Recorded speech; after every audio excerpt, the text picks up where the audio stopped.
Okay, good afternoon, Warriors. Welcome back. I hope you are well.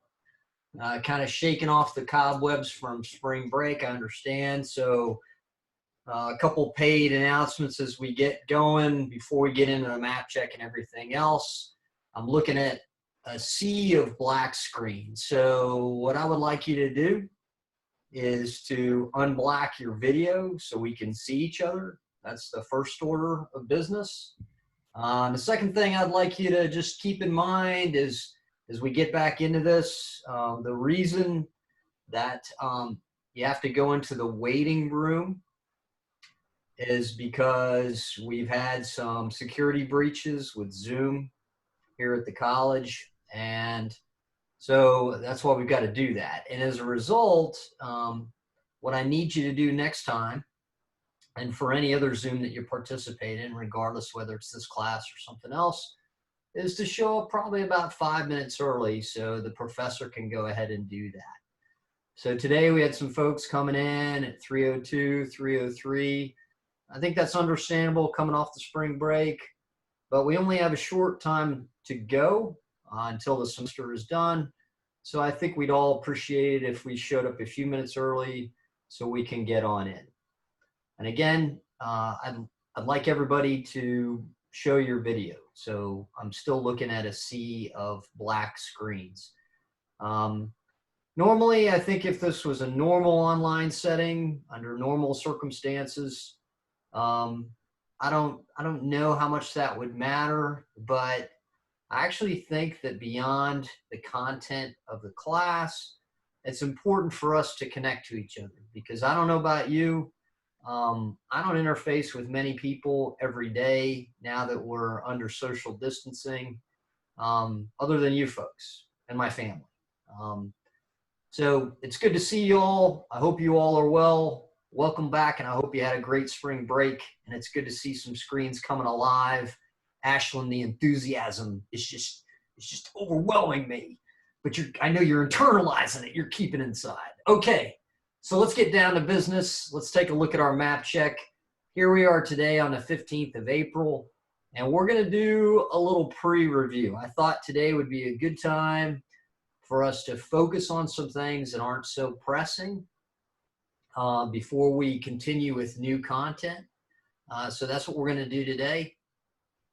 Next week on Monday, we're going to do an inventory overview. That'll be on chapter 9. And that'll be a Zoom session. And then a week from today, we'll have a quiz like we did before. Okay? So here's what I would like to do today. Kind of go into 3 big buckets here. The first is kind of take a longer view of what we're going to do during our remaining time together. We essentially have, not including this week, we have 4 weeks if we don't include finals week. I think even if we do. So I want to talk about what we're going to do. And then in terms of point opportunities, if that's on your mind, then we'll talk about what those are and when those are going to occur. So that'll be the first thing. And then I'm going to hit some highlights, go all the way back to chapter 1, just highlight a few things, get your mind thinking about all these things, because the final is comprehensive. And I have to share, this is my 4th semester teaching this class. I think you all are either the 5th or probably I think the 5th iteration of teaching this class that I've had.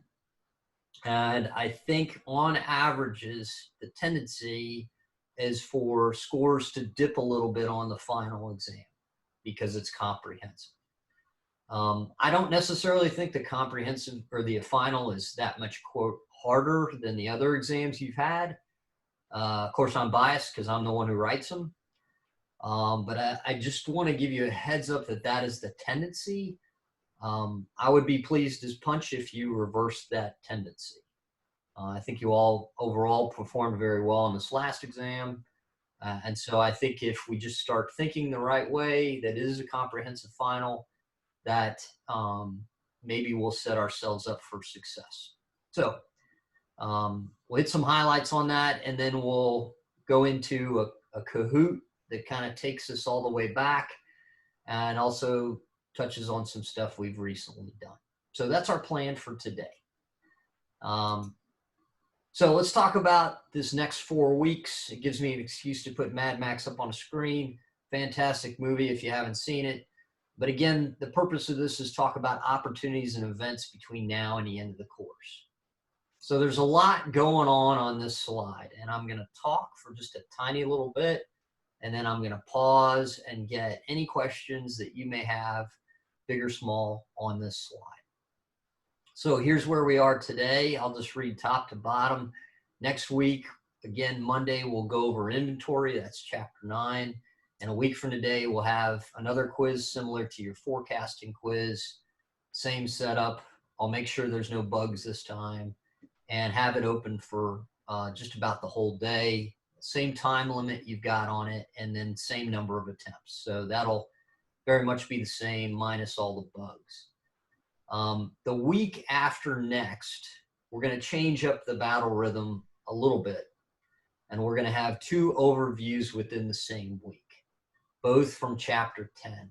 So I'm going to divide chapter 10 into 2 parts. One part will be strictly on what's called lean, which is a very exciting topic to me. I hope it will be for you as well. And then on Wednesday, so 2 weeks from now, we'll have an overview of total quality management, which again is another exciting topic to me. Both of these are covered in chapter 10. So we're going to have a lot from chapter 10. And then on Monday, the 4th of May, we'll roll that up all into a quiz, administered the same way. I should have had this highlighted in yellow, this line. Apologize for that. And that quiz will be worth 20 points. Again, administered the same way. On Wednesday, the 6th, will be our last group session together. And normally during this session, I take a class photo.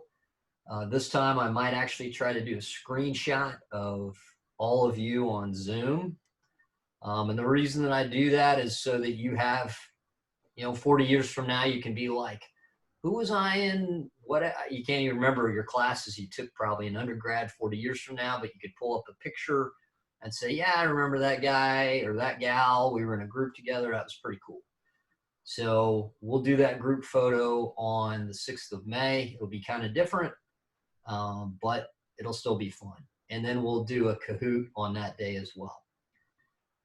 Now, on Friday, the 8th of May, is when that's my target to have your last assessment prior to the final uploaded.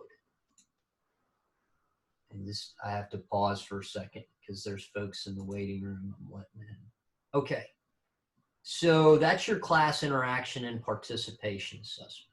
And that, the maximum is 50 points. So my target is to have that uploaded on Friday, the 8th of May.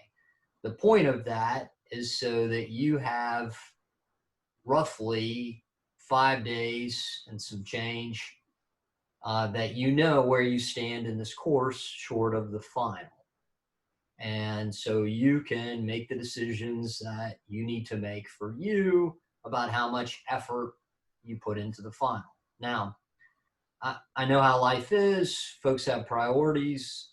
One person may say, hey, I want to give it all I got no matter what. And another person may say, hey, I don't want to put anything into this course because this other course over here is giving me a hard time, and so on and so forth. Those are all adult warrior choices.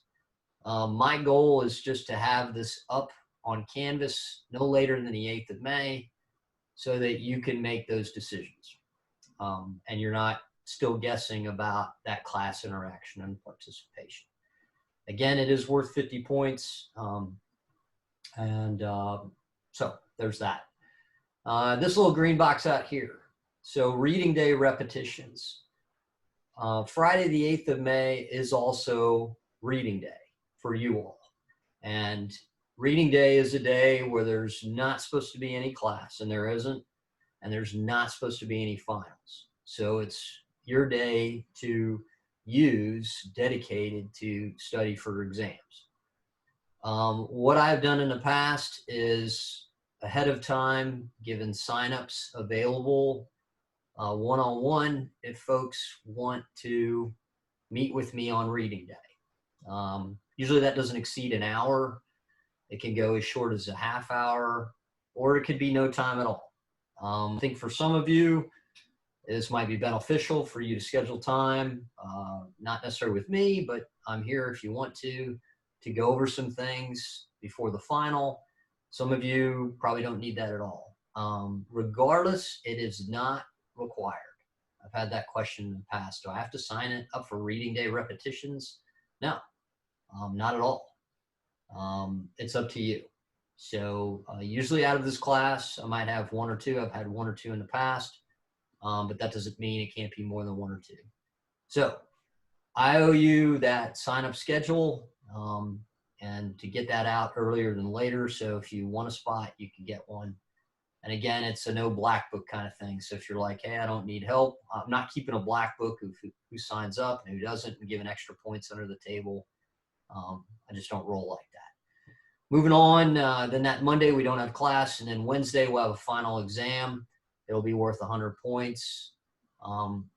In terms of structure, we'll very much follow the structure you've been used to. Simply, there'll be one more short essay. So it'll be multiple choice, 2 short essays, and then a longer essay. Excuse me.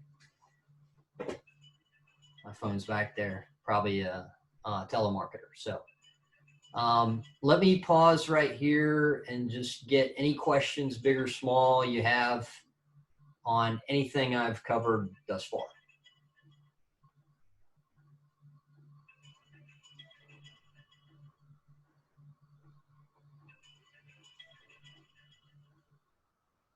Okay.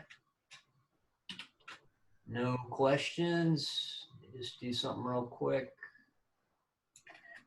Okay. So what I would like to do right now is just go through a few highlights before we have some fun with Kahoot.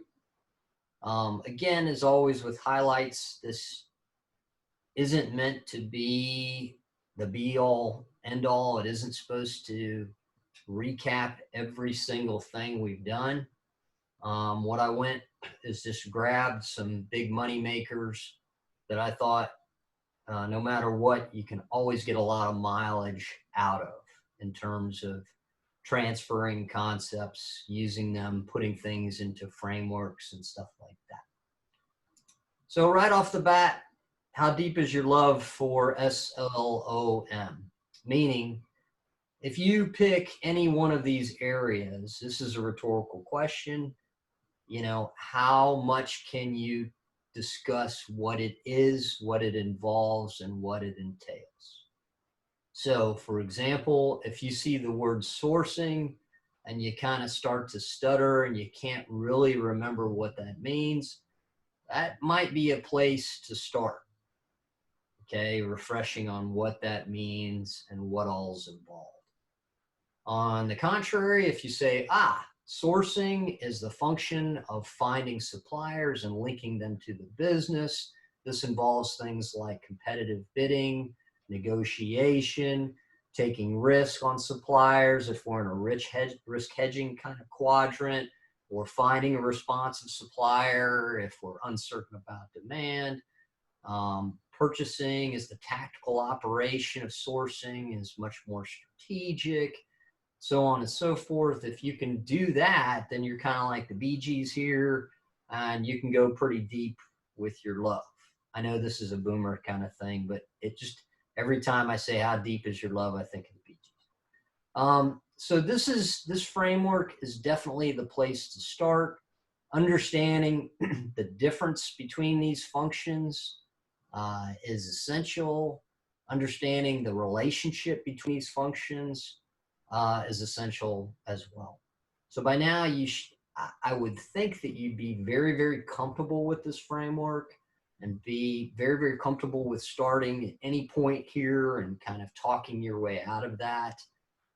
If you're not, we still have time. But this, again, is where we began this course, and I think it's fitting that we continue to stay within this framework because it really captures things very well. So that's a place to start with your review and thinking. This is where we went through in chapter 2, where we talked about business strategy and supply chain. So a relatively simple and potentially boring slide. Where on the left hand of the slide, we think about the big 5 and potentially number 6.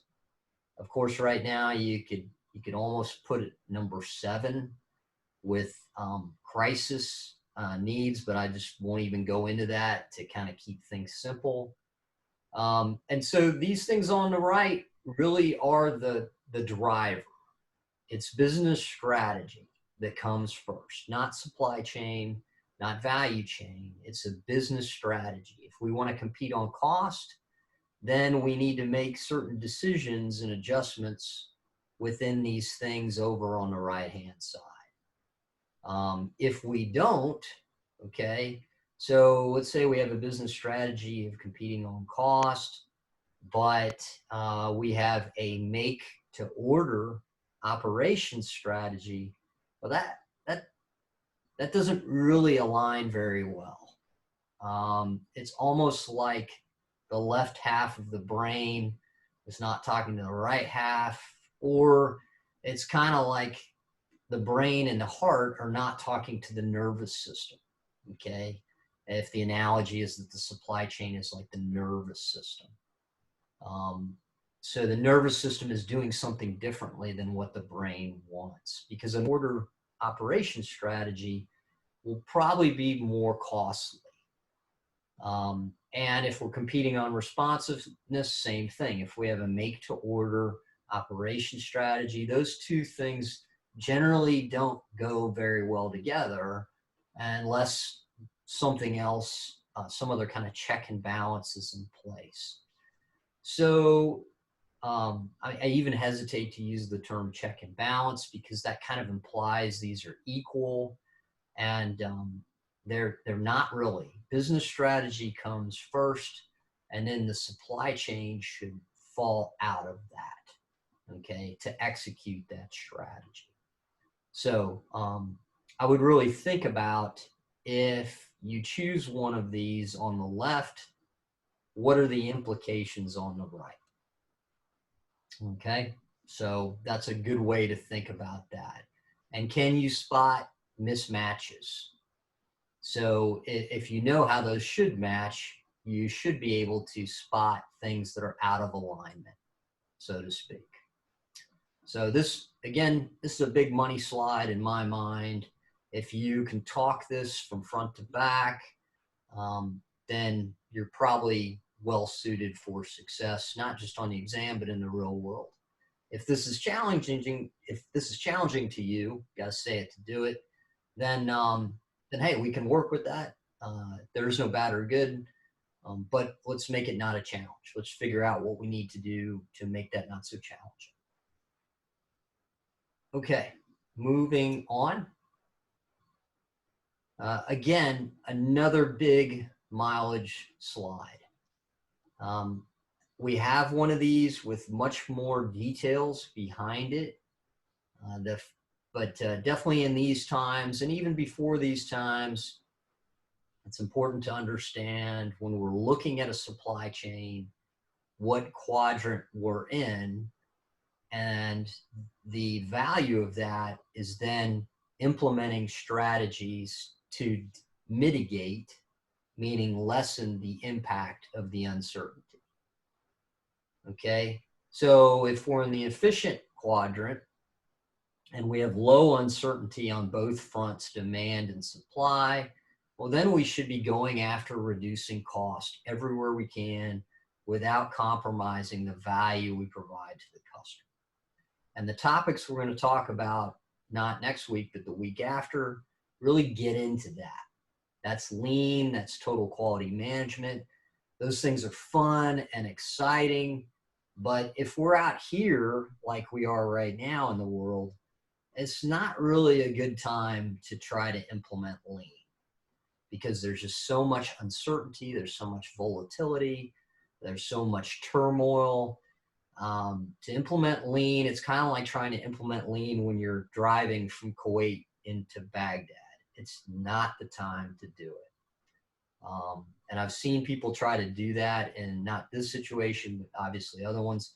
It just doesn't go over very well. If we're up here in risk hedging, we know where demand is going to happen, so we have low uncertainty there, and we're almost willingly taking risk for some reason. It might be because we can only get supply from a certain supplier. It might be because we're willing to take the risk because of cost. But the main thing to offset that type of risk is to have safety stock, which we're going to run with more next week when we talk about inventory. But safety stock in plain English is that rainy day inventory just in case something happens and we have an interruption or disruption in the supply chain, and we can pull that safety stock out and keep the momentum of the supply chain. If we move down here, we have the opposite as we do up here. And that's what I like about these frameworks. If you go diagonally, you often deal with opposites. So here we don't really know where demand is going to occur, but we have good certainty, low uncertainty from the supplier. So that's where we want to be responsive. And a main strategy here, coupled with safety stock, but is more the active postponement. So we work with generic inventory and we pull it out at the last minute to make it special and then put it where it needs to be. An example of this is this cup. So if I'm in the market of personalized mugs, I might produce a lot of mugs like these, and then I put them into inventory until I find out what the customer wants.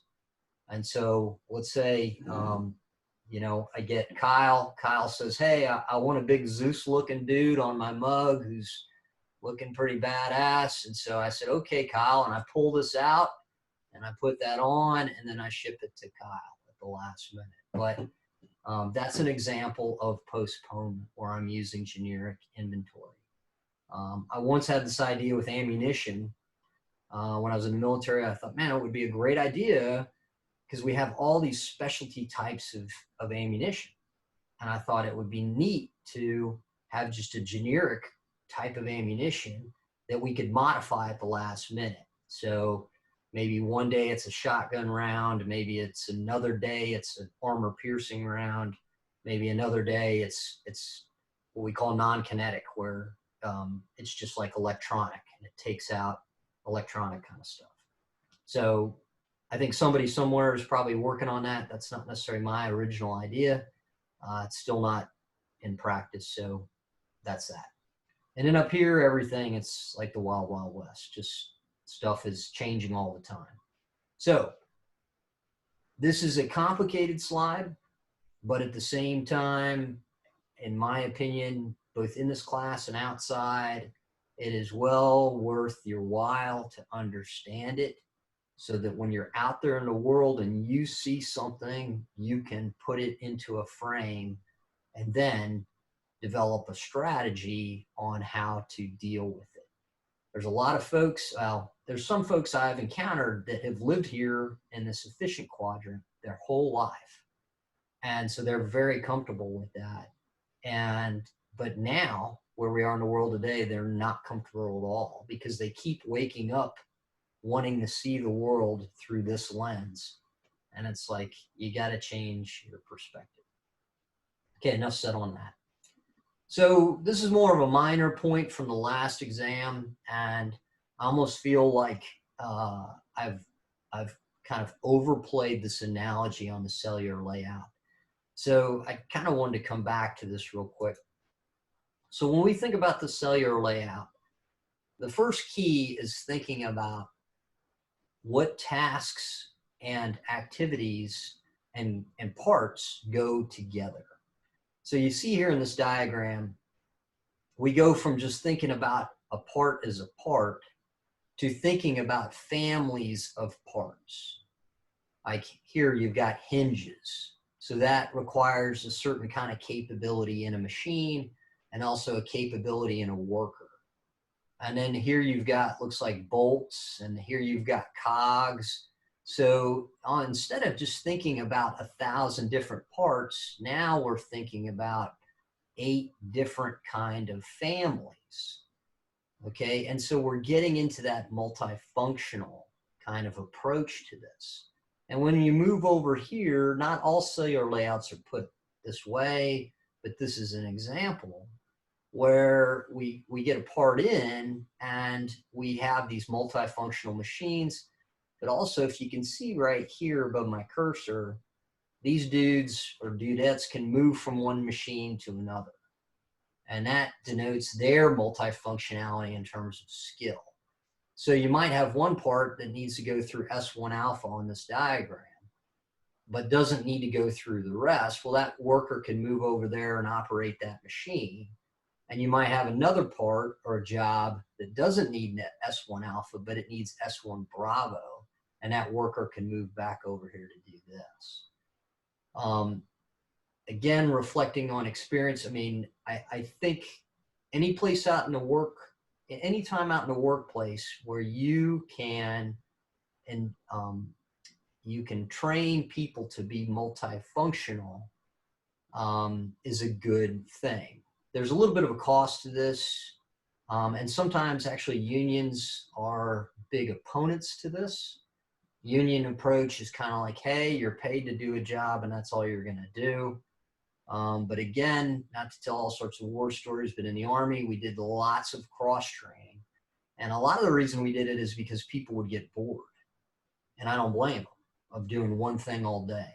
So on the battlefield, if you have a person that can only do one thing, you're kind of running a lot of risk. So we would cross-train in a lot of different areas. So anyway, and think of the glass house. Those of you that worked on a glass house within the operations exercise, that's a good thing to think about. But the bottom line, many of you were highlighted this on your exam, that the cellular layout is that compromise between both efficiency and flexibility. And then finally, there's this thing right here, which looks like a lot of stuff. We can actually boil this down to be even simpler, but this is segmenting the market by profit and volume. So the question is, you know, where does our particular product fall? Is it a high volume with a low profit margin, something like a pencil or a piece of PVC pipe, or I don't know, this kind of nasty water bottle I have right here, that kind of thing? Or is it the opposite, where I'm not going to sell that much, but it's a high profit margin? A yacht, a high-end sports car, a custom-built gaming computer, that kind of thing. So it's not a hard and fast rule, but if we can make that kind of evaluation of the product or service we're offering, then we can plop something into a quadrant. And the benefit of that is everything kind of falls out from that. And this kind of follows one of the earlier slides I had on strategy and building blocks. So if we're up here, we have certain marketing strategies, operation strategies, even inventory and distribution strategies that fall out of having a low volume, high profit product. And then the opposite down here. Most of you talked about product lifecycle on your last exam, which is fine. There were a few of you that ventured outside of that and ran with this essay question. Those folks that did very well with that. And I think part of that was because they referenced this, they knew this very well, and they were able to discuss this very well. So you might see this again. You might not have a choice to avoid it if that's, or choose something else. But on a positive spin, I think you can get a lot of mileage out of this slide, even without all the detail. Just thinking about the nature of the product or service and how the rest of the value chain would follow from that. So I've talked about a lot of things. Once again, Any questions on any of that? Any comments, additions, anything?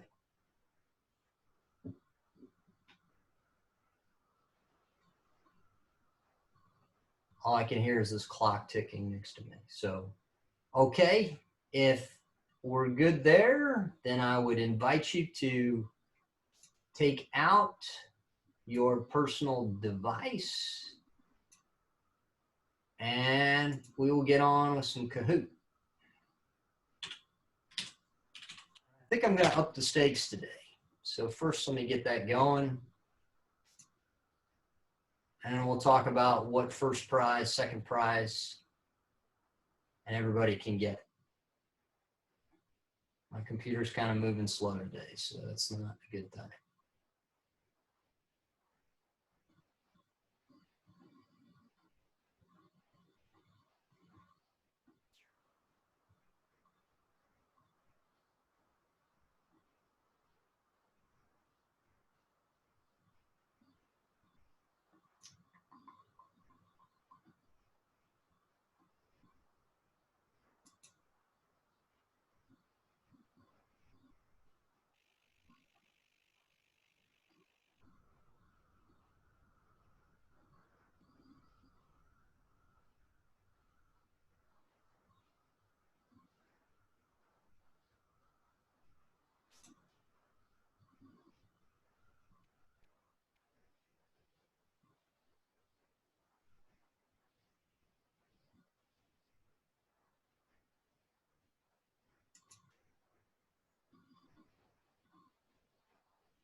All right.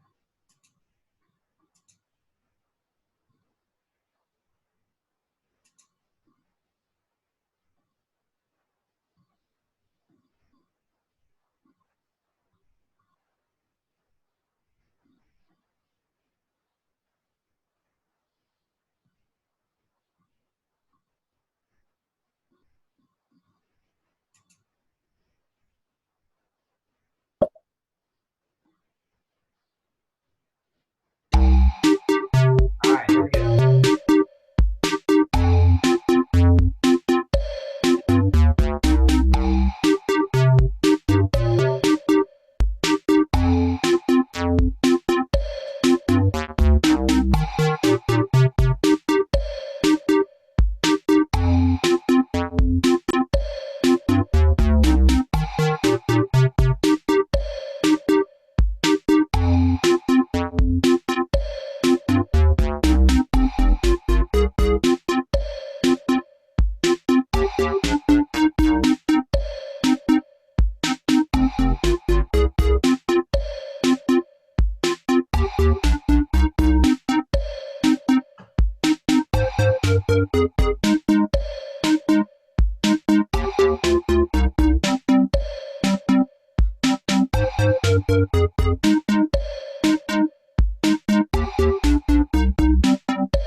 be going in about 5 seconds. Just want to say a couple things. We're going to raise the stakes today. First place winner, you get 5 points. Second place, you get 4. Third place, you get 3. Here we go. 26 questions. What is the output of S?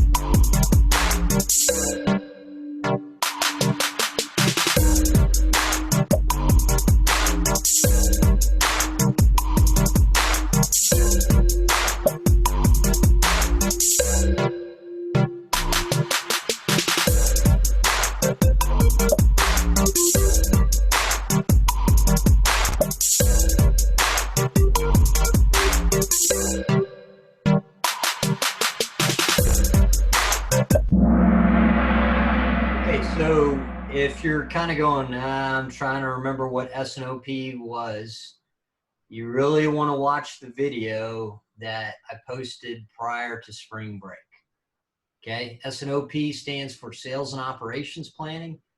It's a deliberate process between marketing, operations, and finance. And the output is indeed an integrated plan that the business will execute. Okay. It's not a completed product to the consumer. That might be SIPOC or something else like that.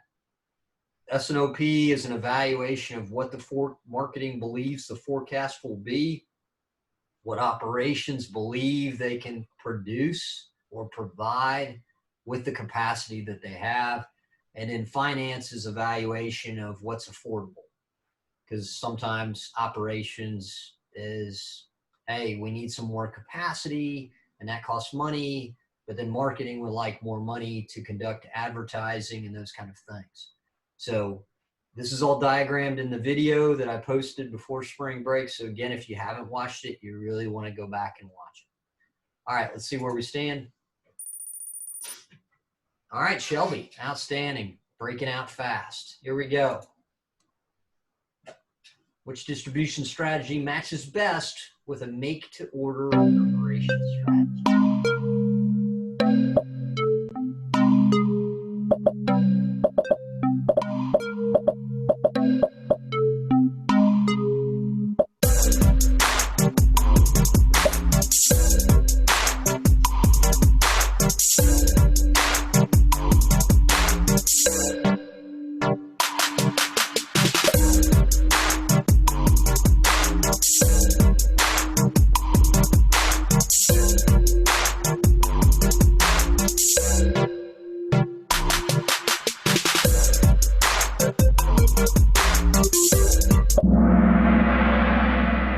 Okay, good job. Remember, in terms of distribution strategies, we have direct, which means direct to the customer.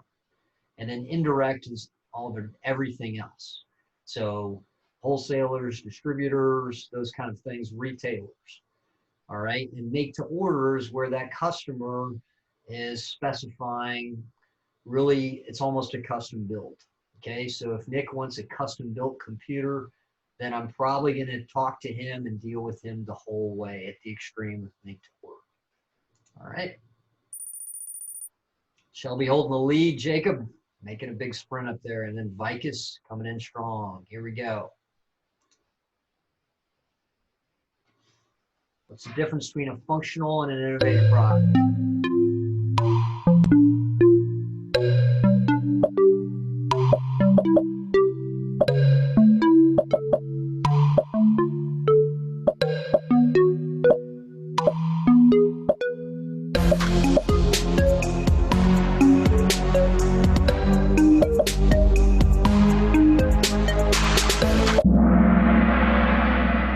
A tough one, and we'll talk some more about this as we head on, but I can see where function and the word functional provides and performs an everyday purpose. But I think the main thing is that demand is known. So let's talk about an iPad. At one point in time when it first came out, it was a very innovative thing. Now it's a very functional thing. What's the difference? The functions on the iPad didn't change. Demand has stabilized over time. Okay, so a tougher question, but the bottom line with functional product, demand is no. Shelby holding strong. Jacob and then Marshall coming up fast. All right, here we go. It's possible coordination between marketing and operations. Think back to that diagram, VGs. What do these two need to talk about?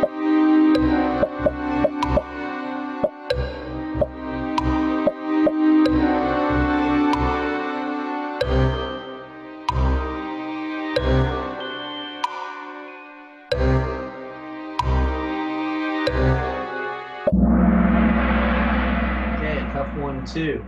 How and when the product will be delivered. So again, it's always about the best answer, not necessarily the person that you date first. Okay, the best answer is the one that you're going to get married to. Maybe that's not the best analogy, but this is not a bad answer. But really, when we talk about what operations does, operations builds things. Operation accomplishes the transformation process. This green could be a coordination point between logistics and marketing, because logistics is doing the delivery of the finished product. We call that distribution. But really, this is the best answer, because operations needs to understand what the customer expects out of that product to make it in the way that it's going to meet the customer's needs. Okay, so let's see if my cord can range. I don't want to unplug that. If this coffee mug right here, if the voice of the customer is they want to keep the beverage as hot as possible, if I'm in operations, I'm going to define what hot means. I'm going to put liquids in here. I'm going to test this thing out, and I'm going to come out with a temperature reading and saying, hey, is that hot enough? Okay, so that's what we're talking about in terms of that kind of discussion. There's markets, again, this is a Yeti, so it's supposed to keep hot drinks hot and cold drinks cold. Somewhere in Yeti operations, they have defined what exactly that means. Okay, so that's the kind of discussion between operations and marketing, because marketing is out there saying, hey, we can keep this drink cold down to whatever, 26 degrees or something like that. Because when they put that out there, there's folks that are going to go, dude, that sounds really cold. I want to buy that thing. So that's the coordination point between those two. All right, Marshall taking the lead. Shelby not too far behind. Everybody else. Tyler moving up there. All right, here we go. Uneven capacities across functions of the value chain. A lot of words here, but just think about it. If we have uneven capacity, what does that mean? What does that translate? What is the impact of uneven capacity?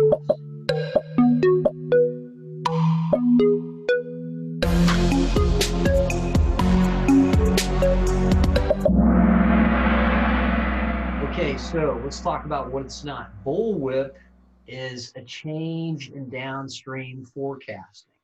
We're seeing that all the time right now. People going in buying certain things that they weren't buying before for whatever reason. Maybe about by now some of that bullwhip is smoothed out. The key word here is capacity, and the next key word is uneven. So when we have the ability, let's say we have a lot of stocks coming in, but we can't download them and transport them to the next step of the value chain, we have bottleneck. We have bottleneck. All right, so new players coming up on the leaderboard. Montgomery, good to see you up there. All right, stay in the fight. Here we go. What is the difference between direct and indirect distribution?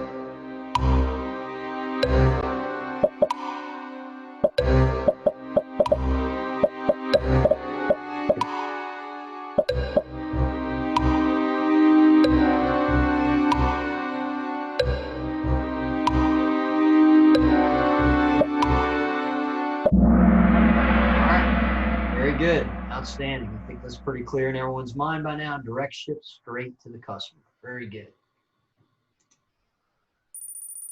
As many of you wrote in your logistics group discussions, many companies have now gone to internet-based services, okay, because of impacts of social distancing, challenges in distribution to retail. So that's an interesting kind of thing that's happened. What is the essence of the hedgehog concept? Think way back in chapter 2.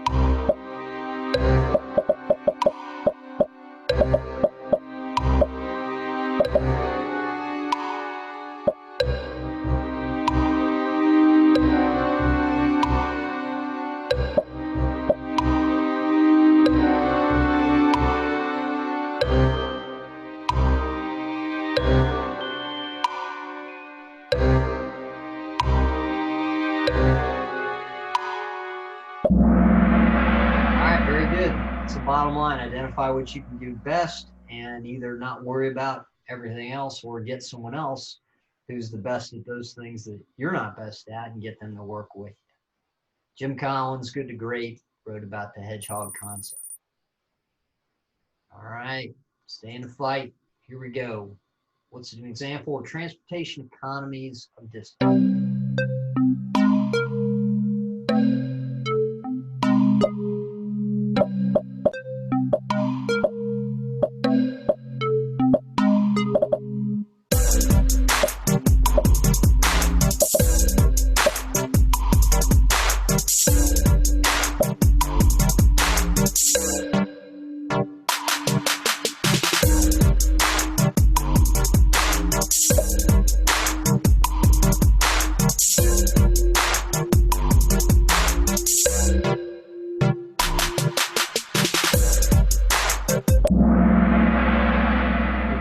So ensuring full truckloads is close, but that is actually economies of scale.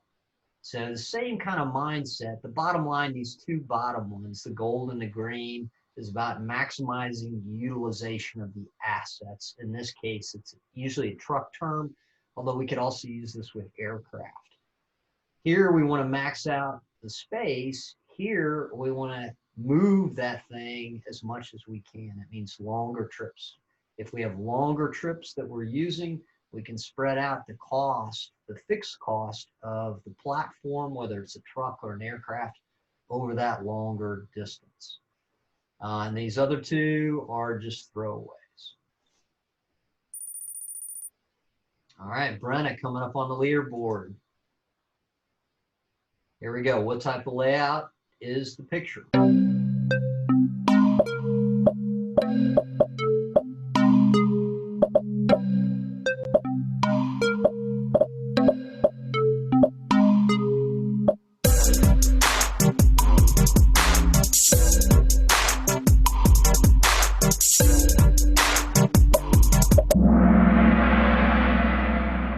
Okay, so kind of all over the map here. The fixed layout is where the item itself is the layout. Okay, so on the picture, big aircraft, we're going to bring everybody to it. Probably not all at the same time, but we're generally not going to move that aircraft through a big assembly line because for a number of reasons. It's difficult to do. We need a lot of space to do that, and it really doesn't make sense to do that. And we might only be working on one aircraft at a time. So fixed layout, what is fixed? It's the item itself, which is the, quote, center of attention.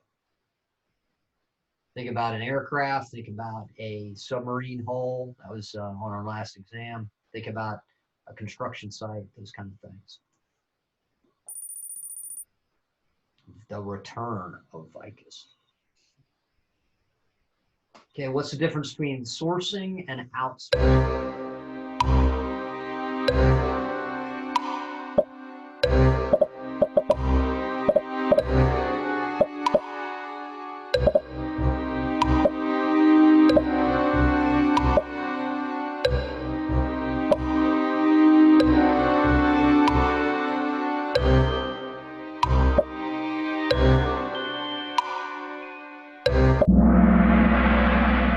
Okay, very good. Sourcing is more strategic than tactical, and the other two are throwaways. Okay, and when we talk about sourcing, particularly in this class, we're specifically thinking about suppliers. Outsourcing is much more broad. In essence, we could outsource just about anything we wanted to. I could outsource marketing.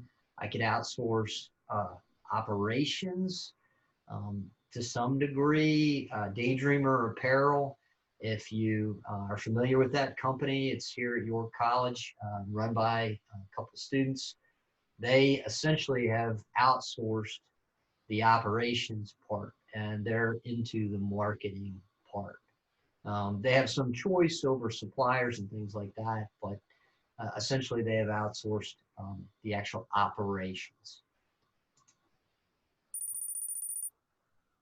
All right, stay in the fight.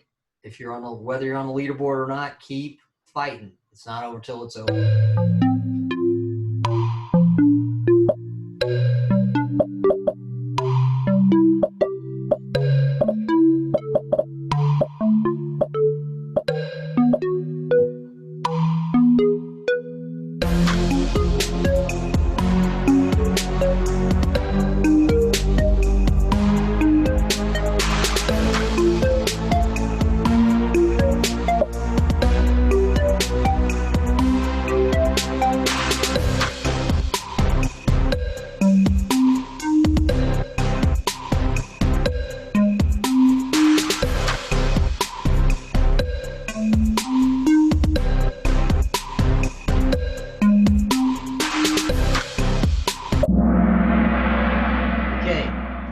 Fixed costs are independent of demand. Variable costs are dependent on demand. So if I have a machine, it costs me a certain fixed cost to buy the machine, but then I have an additional variable cost depending on how much I produce with that machine. So if I have a copier and I use it and make one copy, that's a variable cost, which is not very high. But if I'm churning out 20,000 copies a week, there's variable costs of ink, of maintenance on that machine, of other parts and things like that. A lot of folks right now are losing big time money on fixed costs because, they have facilities, my wife included, that they're not operating out of. Okay, so my wife pays rent on her business, but she's not seeing any clients there, but she still has to pay rent on it. Okay, restaurants, big time, are just hating it because they still have to pay their lease, but they don't have customers coming through there. So big problem right now. All right, awesome, looking good. Risk hedging supply chain calls for the following inventory strategy.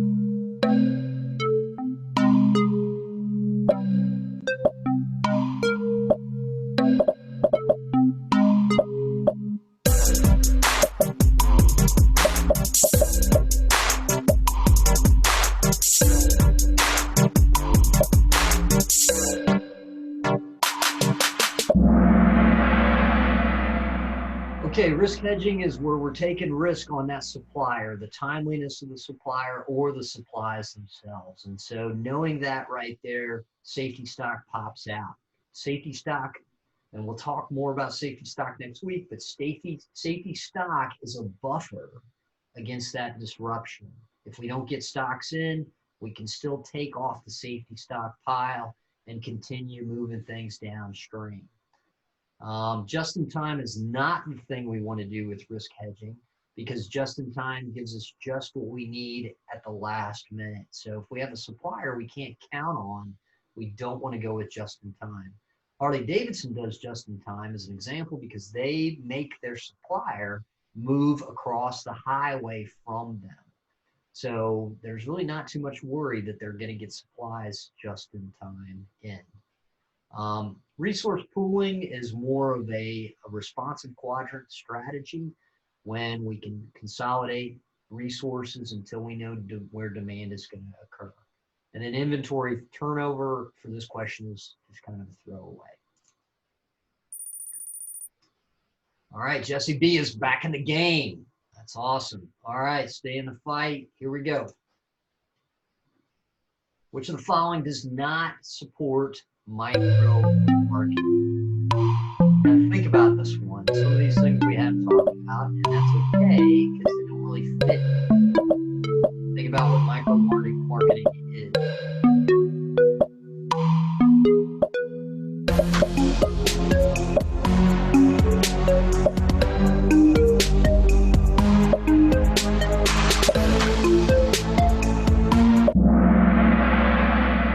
So billboards really reek of a mass marketing strategy. I have one message, I put it up there. Maybe I'm targeting a niche, but most of the time, if I'm going for a billboard, I'm going for a much, much more broader market. The rest of these, increasing use of cell phones, I can get data on clicks and websites visited even off of a cell phone.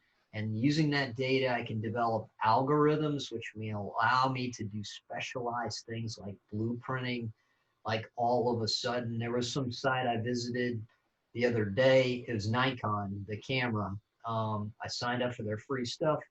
All of a sudden on Instagram, I can't move without some kind of camera ad. So Nikon sold my stuff straight to Instagram almost within the minute. Moore's Law, we didn't talk about that, so I kind of feel a little bit bad, but not really. Moore's Law is the idea that within every 18 months, the power of a computer chip doubles. Power being defined by storage space and processing speed. And that has held true just about every 18 months for probably the last 5 or 6 years.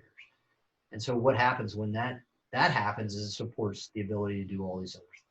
So kind of a tougher question. I wouldn't worry about it too much, but billboards are not really a good micro marketing strategy because with micro marketing, we're talking about the individual. All right, not much change there, but stay in the fight. I'm going to pick up the pace a little bit, probably because I'm talking too much.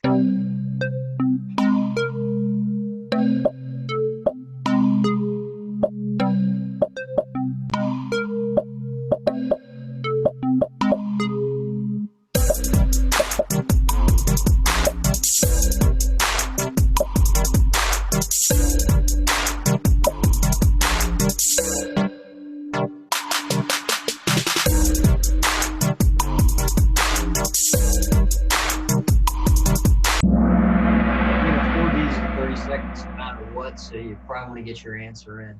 The L in 3PL is third-party logistics provider. So warehousing is really the only logistics function that is up here. We could outsource production, but we wouldn't get a 3PL to do that. A little bit of movement there. All right, way to go, Hannah. Keep moving. If there's 5 areas of business can compete, what is the 6th area that might emerge within the next 5 years? All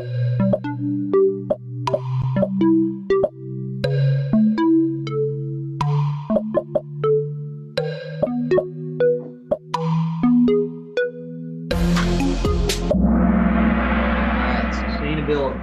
The ability to not negatively impact the environment. Right now, it's a nice to do, but I think at some point it's going to become a must to do, and definitely within your lifetime. So something to think about. Remote engineering, not really something that we talked about. Bitcoin, not really something that we talked about either. All right, Cassandra, way to go. Which of the following seems necessary for an internet-based company in order to be competitive? Think about an internet-based company specifically.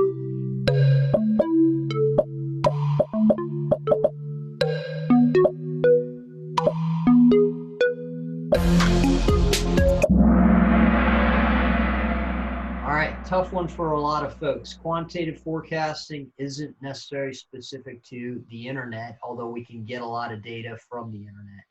But especially with clothes, shoes, people are very hesitant, or at least have been, probably prior to your lifetime, to buy things over the internet, especially clothes that they're worried it's not going to fit. But if you have a reverse logistics system, you do things like, hey, even if it does fit, you can return it. And now these things are not a big deal anymore. All right, Stephen, good way to go. Here we go. Going to pick up the pace a little bit more. Difference between sourcing and logistics.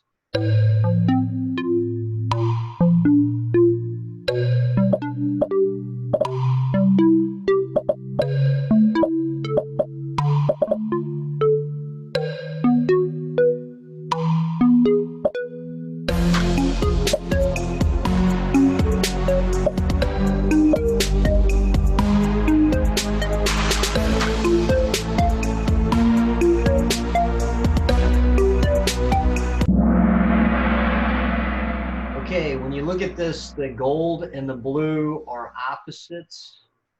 And so the rest are kind of throwaways. All right, so good job there. All right, Casey, good job.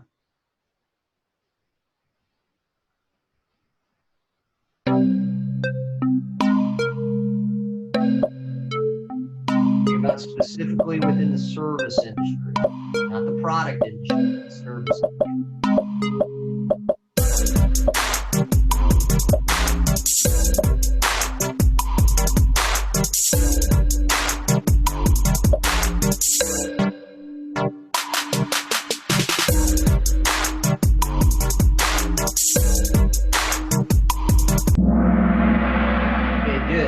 Service industry is all about people, okay? So the rest of these people are an input as well as an output. Amusement park, hair salons, barbershops, those kind of thing. You need people, you need customers. They're both an input to the process as well as an output. Casey getting up on a leaderboard. All right, so complete the sentence, mass marketing.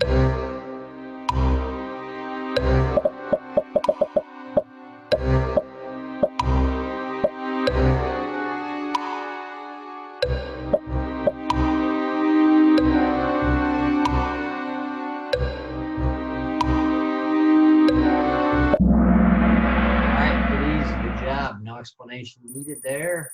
Riley D making the comeback. 3 types of customers. This was on our last exam.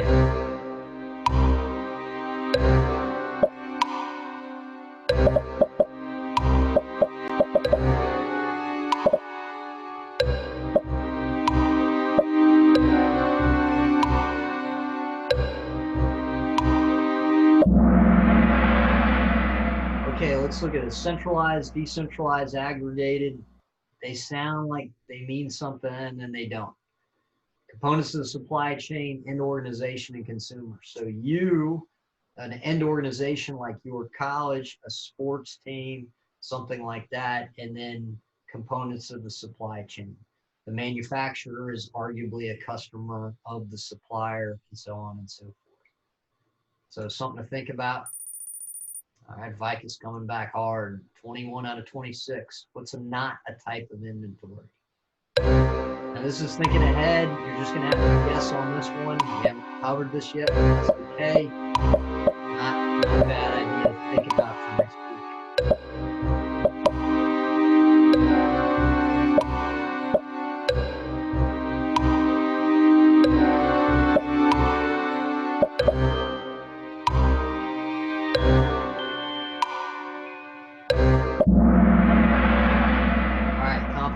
that was a tough one because we haven't covered it yet, but it doesn't hurt to use your brain to make an educated guess. Yeah, I know. Sorry to break some some streaks. All right. This is something as well for next week.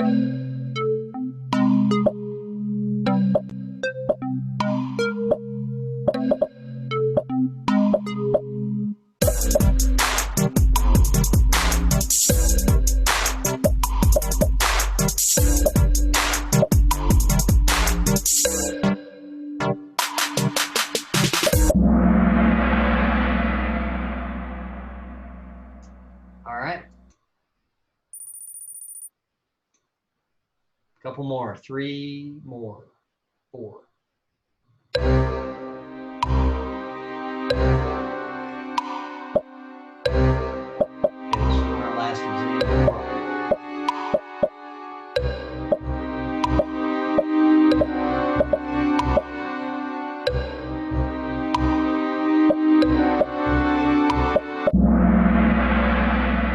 Good. High emphasis on demand, low to no production in the origin phase. It's where it's the most costly phase because we're still trying to figure things out, and we're producing really as little as we can because we're trying to get that design right before we go all in.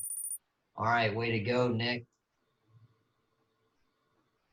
All right, reach way back to chapter 3. What is ERP?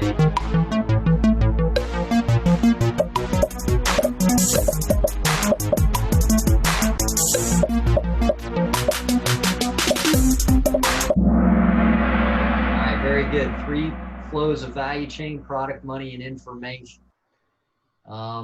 It could kind of help us evaluate where product is flowing, but again, the difference between the gold and the red is that the red is the best answer, the one that we want to get married to. All right, coming down the wire here. 2 more questions, this one and 1 more.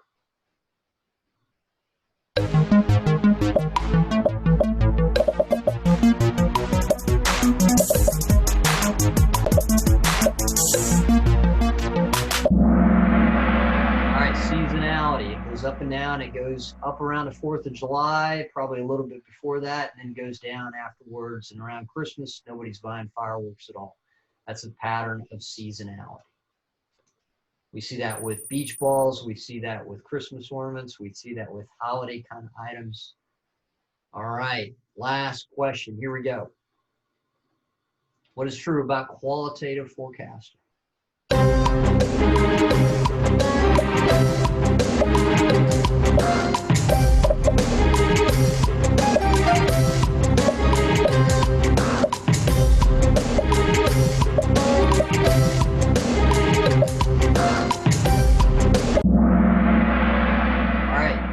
And data driven.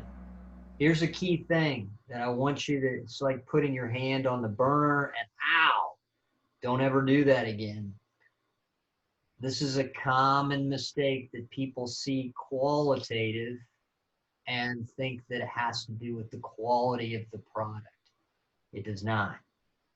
It has to do with, actually, this should be quantitative. My bad.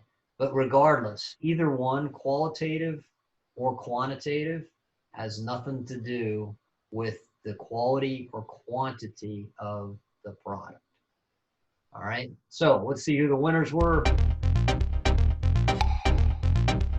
Austin, way to go, good job, 3 points. Way to go, great job for, the winner is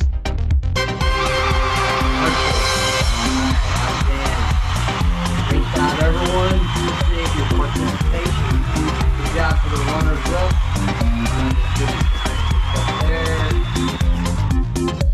And as always, I will shut this off. Okay, as always, I will hang out until we clear the call. If you have questions or things you want to talk about. Otherwise, I will post this video later today, and I will see you next week. Read chapter 9. Have a great weekend.